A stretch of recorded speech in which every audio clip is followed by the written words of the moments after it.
Welcome to KenzuGaming. I'm going to introduce you to some new units in DLC 2. DLC 1 came with new units for East Germany, Czechoslovakia and Poland. And in DLC 2 we have a new campaign, Korean Civil War in 1991 I guess. And 12 new units. And one of the most outstanding units of these is the Patriot. And I'm going to introduce it to you. So, what's very awesome about the Patriot is that it has 5,600 meters range and 70% accuracy. This makes it a very outstanding anti-air system. It can pretty much outshoot even mediocre packed planes, the seed planes. And if you place a couple of Vulcans in front of them, then it will be also very efficient against even the top seed which the pact may have. I'll speed it up to 10 times speed so you can see how efficient it is. So you can see that they're actually bombing us very often here. I place the Patriot here and immediately I have created a no-fly zone.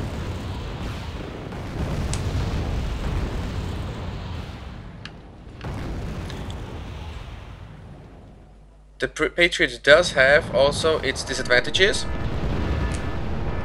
Let's first have a look at the advantages. So first of all, it has a very high range. With 5,600 meters you can you have actually a great advantage even against in comparison to top range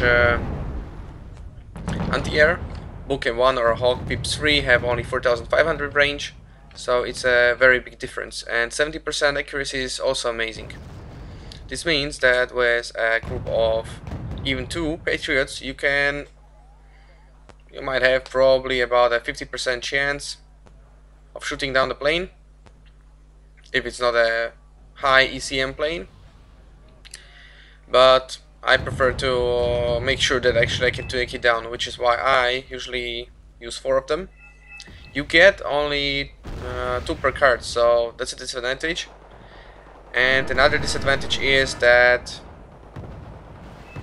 they are so costly. They're 120 points. So since I have 4 Patriots, I use 2 deck slots to have them, but I really recommend using it because with 4 Patriots you create a no-fly zone which can cover such a big area that it might be comparable to maybe 2 groups of 4 Hawk Pip 3. Yeah, for example, if I had 1 here, I can protect this area, but if this area gets bombed, then it would be outside the range, so I would have to have another anti-air here. But as you can see now, I'm the only one who keeps a long range anti-air here, and it's completely fine because I can cover this whole section. If the Patriot is located, for example, here, it can target planes until roughly this range and also here. So this is a very wide area. During the course of this game I have shot down 11 planes, and I have to say that very often I had the opportunity to shoot down plane, I simply couldn't because I didn't have enough supply.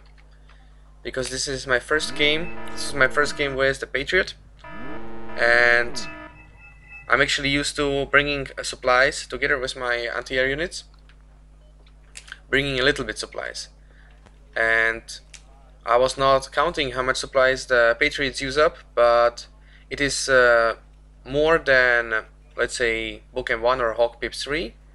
However, it's not so bad that it would not make sense to take them. So I assume maybe it's 25 or 50% more per rocket than for the Hawk Pip 3, although I'm not certain about this. I'm not 100% certain.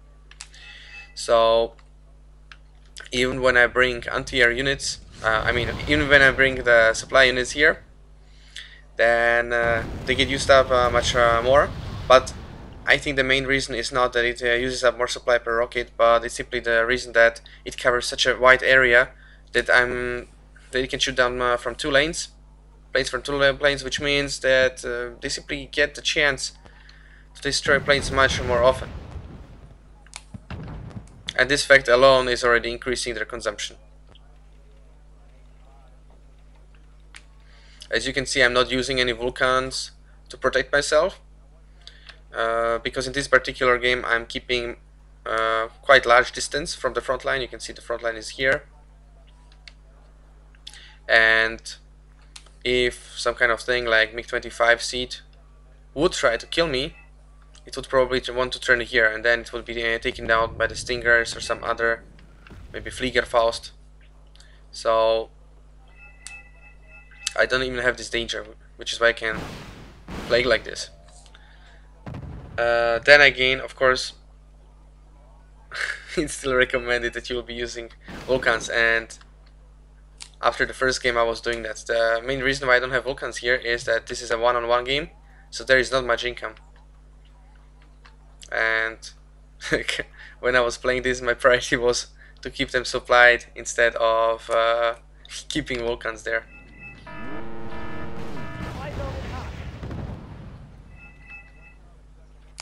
Another advantage of the Patriot is that since it can be so far away from the front lines, when enemy artillery starts shooting at you, you have additional time to move away.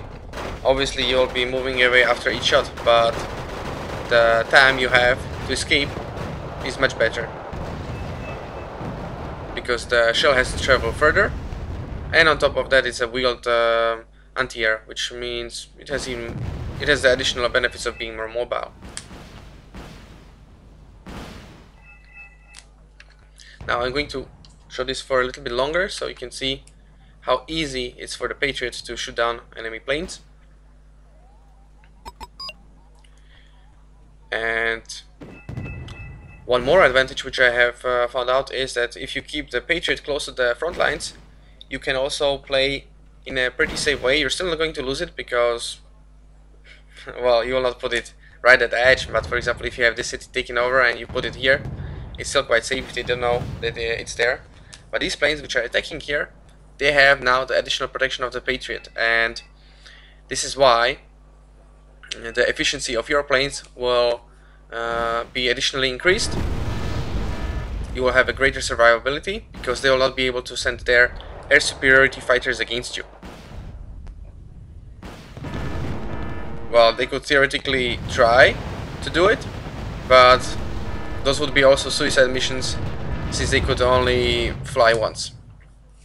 Because if they go here, and even if they turn like this, if you have your plane here, it will be shot down.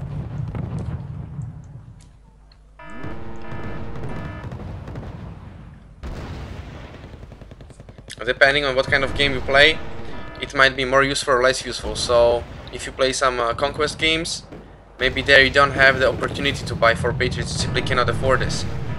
And especially on low income games, this might be also a problem. However, in total destruction games, even with low income, it simply pays off to have those 4 Patriots, because despite their price, which is 120 per unit, if you spend 480 on your Patriots plus another, let's say 100 for 4 Vulcans to protect you from siege, that's an investment of 580.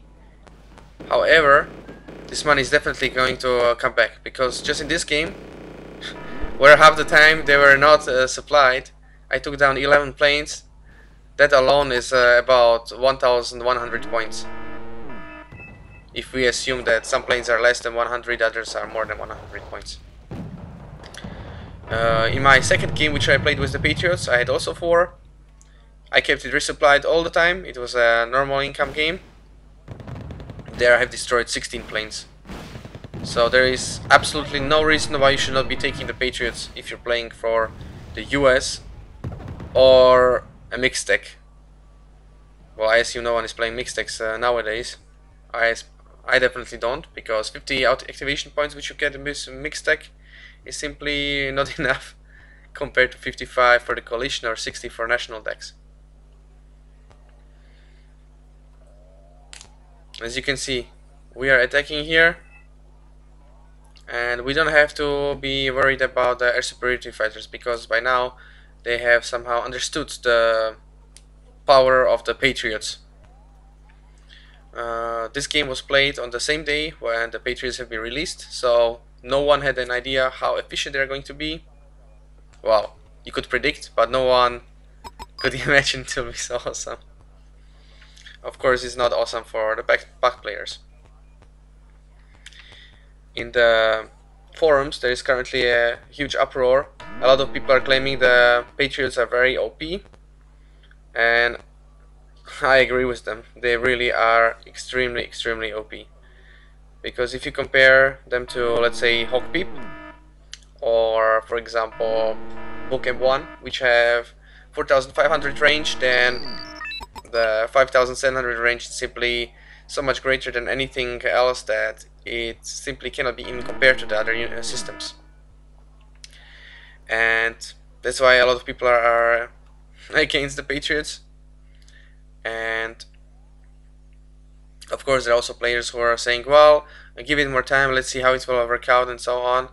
And some people are saying, well, those are fine, I think they're okay. And I assume those could be players who are probably playing on the NATO side. I know there are players who just focus on NATO, there are other players who are just playing Pact. I'm more of a mixed player. I play probably 60% Pact and 40% for NATO, Blue 4. And of course, if I'm playing for Red 4 nowadays, I'm not going to use my planes so much like before, because obviously I don't want them to killed by the Patriots. So I think I will be able to handle it, but for example, if I play against a team, then I would prefer playing for the Blue 4 side, since I simply don't want to put up with the disadvantage of not having such a good system. Another good thing about the DLC 2 was that there were also some other units which also get the attention of being called very OP. One of those units is Martyr 2, and another one is the North Korean H5 bomber, also nicknamed the Nuke Bomber. It has a 3-ton nuke, not nuke, but 3-ton bomb, which is very devastating, I heard, so I'm going to check it out and see how good it is in reality.